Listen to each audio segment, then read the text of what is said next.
Yo, what's going on, y'all? It's Cone, and there is no reason that Steph Curry and James Harden should still be this good. We are talking about two of the best to ever play the sport. Two guys heading into their late 30s here that throughout their careers have shouldered immense offensive loads. They've been asked to score at some of the highest heights we've ever seen. Steph, was the frontline guy of one of the greatest dynasties of my lifetime. James Harden is one of the best isolation scorers the sport has ever seen.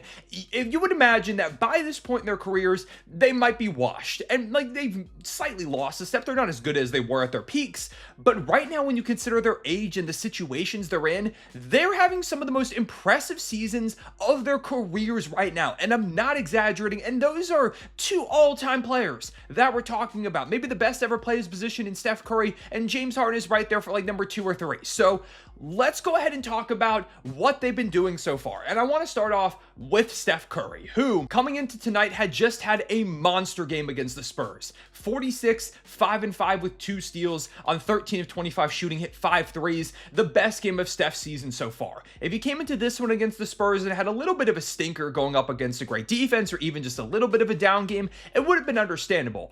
Instead, he had the best game of his season. 49 points, 4 rebounds, 2 assists, and 2 steals, shooting 16 of 26 and 9 of 17 from 3. And we're talking about a Warriors team that only put up 109 points. So between Steph's 49 and his 2 dimes, he basically gave them half of their offense as a 37-year-old going on 38. And it's the typical Steph Curry stuff. It is step back threes. It's pulling up from the hash mark. It's hitting some tough mid-range jumpers, some finishes at the rim, fighting through contact. He had this one push shot that was absurd that he managed to make it go in.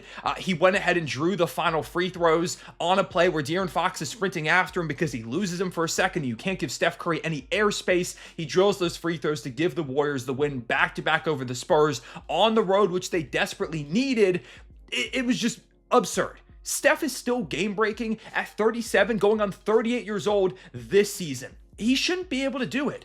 If after the 2022 ring, Steph declined pretty quickly and, he bowed out, it would have made sense. If they never won the 2022 ring and Steph never got his finals MVP, it would have made sense because it's insane they managed to pull that ring off in the first place, never mind that Steph played at the level that he did. I cannot believe that we're this late into his career and he is still unanimously the best shooter on the planet. Because, yeah, shooting isn't something that really goes away all that much, but he shouldn't still be able to create the space that he does on step backs or have the conditioning that he does to run around a million screens and get open for a catch and shoot opportunity. The relocation that he has, guys have learned, don't lose Steph Curry. Guard Steph Curry. He wants the 3. He's the best shooter ever, and it still doesn't matter this late into his career. Never mind he's a guy who started off with ankle issues. You would have thought that something might have come back at this point, but it hasn't. To the point where Steph Curry now on the season is putting up 29.1 points per game and shooting 64.8 true shooting percentage.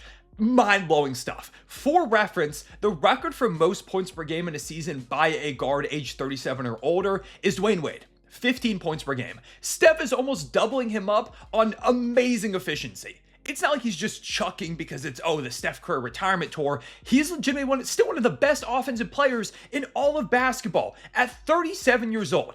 It doesn't make sense. It shouldn't be possible. This is a good defensive team with the San Antonio Spurs. They've been one of the better defensive teams in the league this season, and he made him look like they didn't know how to guard anybody. It's ridiculous. Stuff like this, the longevity, is part of the reason why I think Steph Curry is the greatest point guard to ever play the game, because I just don't think it should be possible for a point guard to be doing this late into his career. It shouldn't be. That's just the honest truth of it. He's an alien. In a game where he literally just played against the dude called the Alien, Steph was still out there as the best player. And he's had a number of good games this season. Really, the only one where he really struggled was against the Thunder, where he had 11 points, 4 of 13 shooting. And the Thunder are this all-time great defense. It's understandable that he's going to have a down game every now and again, but you'd expect more. People coming off that Thunder game were saying, oh no, is Steph Curry lost a step? Is this it, that, whatever?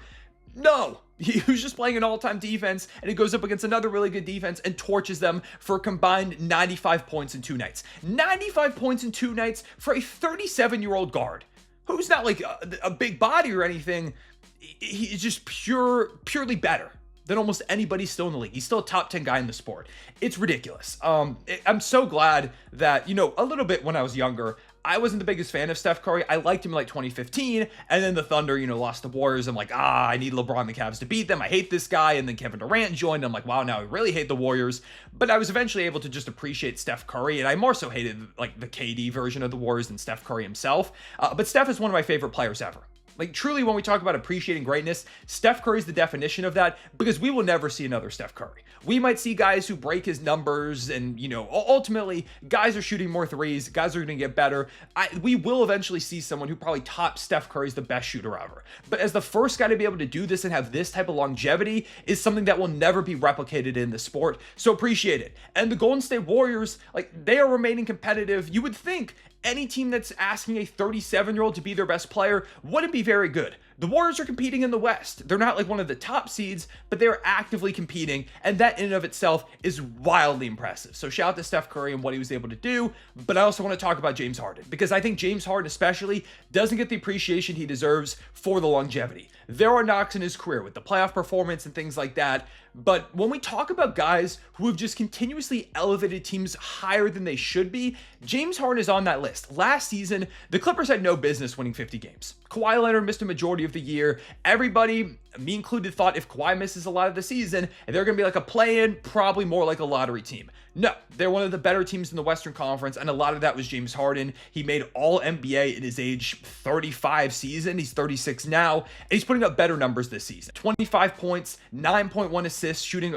almost 40% from three, and tonight, he put it all together to put the Clippers on his back, because no Kawhi Leonard, no Bradley Beal. You are asking a lot from James Harden offensively. This is not a team that has a lot of real offensive weapons. Chris Paul, unfortunately, he's just washed. One of my favorite players ever, he's washed. Brook Lopez has not given you a lot offensively. John Collins wasn't great in this game. He's been decent overall, but like Chris Dunn is not an offensive-minded guard. This game, it was up to James Harden to make things happen, and he did that to the tune of 41, 14, and 11 with a steal and 2 blocks, 6 threes, 13 of 25 shooting in 51 minutes. He sat for a total of 7 minutes against one of the better defenses in the league this season in Dallas, and it just didn't matter. And yeah, the Clippers hardly scraped this one by against a Mavericks team that's not very good. Like, it took a heroic effort from James Harden to get there. It's not the best sign still for the Clippers, but it shows what Harden is capable of. And there were 2 times, I believe it was in the second overtime, or no, I think it was the first one actually, where this Clippers team is down 1. And it feels like if they miss one more shot, the Mavericks get a bucket, it's probably over. And Harden hits back-to-back threes. Just ice cold, just straight in the eye of the defender. Like last season, he took a bit of a step back. It wasn't always the most efficient James Harden. He is being way more efficient right now, and the 25 points per game that he's giving you on a nightly basis is the most that we've seen from him since his last full season with the Rockets in 2019-2020. That was 6 years ago. And you thought, maybe Harden isn't really quite the scorer he once was, which, yeah, I mean, he's not putting up 36 anymore, but he's still one of the most lethal guys. People have had so much time to learn that James Harden wants to get to the step back 3. Doesn't matter. He's just able to elevate everybody around him. This is not a roster that's that great offensively. They're not great defensively. They gave up 1 million points to a bad Mavericks offense, but the only reason they won was because James Harden basically willed them there almost single-handedly down the stretch of this game. They were trying really hard to lose this one, and Harden steadied things out, leveled it, and made it happen. And they won. They desperately needed this one. If you lose this one to the Mavericks, one that you really should win, you're in the gutter of gutters. Because people are already talking about, are the Clippers going to give the Thunder a top pick? Like, is this the year that the Clippers go ahead and blow it up? And maybe it is, but at least for a moment, James Harden has staved off some of those conversations because he is still one of the best offensive players, one of the best offensive floor raisers in the sport. There is a reason he's never missed the playoffs, and it's because almost any team that has James Harden is at least going to be serviceable when it comes to scoring because of him and because of the playmaking and elevation he brings to everybody else. It feels poetic that these 2 guys went off on the same night. 2 players that I feel like sometimes don't get the love they deserve, and the longevity that they brought to the table is undersold. So shout out to Harden, shout out to Steph Curry, still doing it this late into their careers. I mean, we're kind of in the golden age of longevity between those guys and what LeBron's doing and Kevin Durant. I know it's kind of over for Chris Paul at this moment, but the fact that he was still doing it up until last season as barely 6-foot guard is also crazy. Like, we have never seen players play as long and be as effective as they are now in today's NBA, and it's cool to see. You love to see. Even Russell Westbrook Westbrook. Like, Russ has still been awesome so far this season, even though the Kings kind of suck. Russ is showing that, hey, he was worth a spot in the league still, and now he's been moved into the starting lineup for the Kings, which is cool to see, but again, it's not going well for the Kings. But let's talk about the rest of the NBA games. We're going to do it kind of quickly because it's already 3 a.m. here as I'm recording this video. The Knicks knocked off the Heat 140-132. Cat was ridiculous, 39 points, 11 rebounds, 4 assists. But the real story is Landry Shamet, who had 36 with 6 threes, 12 of 19 shooting. I mean, he was just frying the Miami Heat, which they needed somebody to step up the Knicks because no Jalen Brunson. As we talked about in the last video, he left the game with a boot, but it sounds like it's nothing too severe. It's just a grade 1 ankle sprain, so he should be good to go. And then for the Heat, Norman Powell had 38 points. He was amazing, 29 from Jaime Jaquez.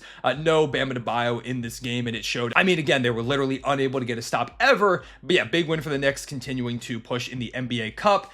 We had the Bucks knock off the Hornets 147-134, another absurd scoring game. But the story of this one was a battle between Giannis and Concacaf. Giannis had 25, 7, and 18-point Giannis in this one, really setting everybody up. Ryan Rollins had 20. Kyle Kuzma ends up with 29 at 10, 5, 4, and 1. Kuz is looking a lot better this season as a Buck than he did last year. And yeah, again, they had to go ahead and knock off Concacaf with 32 points, 4 of 9 from 3, 3 rebounds, 3 assists, 3 steals. A video I need to make soon is talking about how absurd this rookie class is, and Knipple is probably my rookie of the year so far. I mean, he's been absurdly efficient, scoring these crazy numbers. He's held up defensively. He really does everything. He's a Swiss Army knife, and he's a lot more than just kind of the fit-in role player that people made him out to be coming out of the draft. He does a lot more. He's capable of a lot more scoring than that and taking on an offensive burden, which they need no Brandon Miller, LaMelo Ball dealing with a minutes restriction right now, and ultimately that's part of the reason they lost late.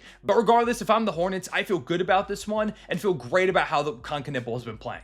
The Pistons win another game. They're now, what, 11-2, 10-2? They're up there. They knock off the 76ers. No Cade, no Asar, no Jalen Duren in this one. Danish Jenkins, again, 19 with 5 threes. They got 14 from Isaiah Stewart, 14 from Karis LeVert, 21 from Javonte Green in the big 2025. They are just extremely well coached. They're next man up. They are deep. The Pistons are for real. This is a potentially Eastern Conference contending team with the way they've been playing so far. And for the Sixers, just coming back down to earth a little bit after the hot start to the season. Maxey, rough shooting night, 13 of 31. Edgecombe, his efficiency has dropped, but did hit 4 threes. They just were not able to consistently produce against this Pistons team. And it's crazy because, again, no Cade, no Asar, no Jalen Duren. Like, those are absurd players. There was no Embiid for the Sixers, but even still, this is one Philly wants back, where the Pistons just keep stealing wins. It's so impressive. The Magic beat the Nets 105-98. Brooklyn competed and got 24 from Michael Porter Jr., but ultimately, Orlando was able to get the job done. 25 from Franz Wagner, 22 from Tristan da Silva, big game from him with no Paolo, 19 from Desmond Bane, and the defense looked more like Orlando defense in this game, which is good to see. The Rockets annihilated the Blazers 140-116. They've been awesome. I mean, Kevin Durant, we talked about some of his efficiency, but 35 and 3 on 12 of 19 shooting in this one, 22 from Jabari Smith, 25, 10, and 9 with 3 steals and 3 blocks from Şengün. This is an absurd Rockets team that is putting the league on notice. Like, the offense is way better than I thought it was going to be.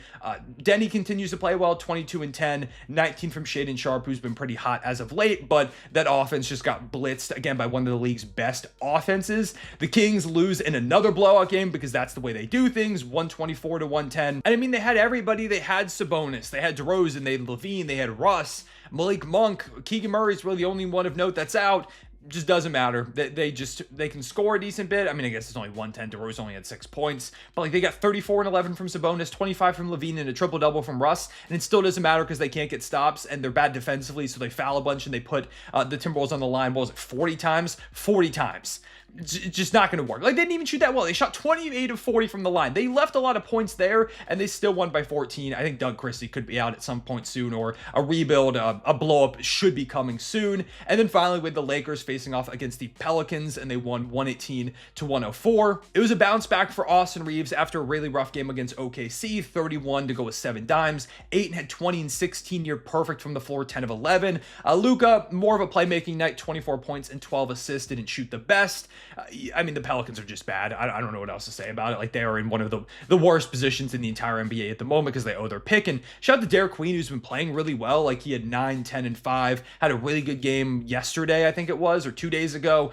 35 from Trey Murphy. Like, there's some stuff to be happy about, but Zion is injured. This team cannot get any wins. They're falling further and further into the cellar of the Western Conference without their own pick. It is a nightmare over there in New Orleans. A video about them and the dire situation they're in, same thing with the Kings, is honestly overdue, so you'll probably see both of those soon. But yeah, those are my thoughts on the NBA. Let me know what your takeaways were from this night of NBA Cup games. What videos do you want to see coming up? And what are your thoughts on Steph Curry, James Harden, the longevity, the things that they're doing right now? I appreciate you watching. Leave a like and subscribe if you enjoyed. Hit the notification bell so you don't miss out on future videos. I appreciate y'all. I'll see y'all later. Everyone, say it back.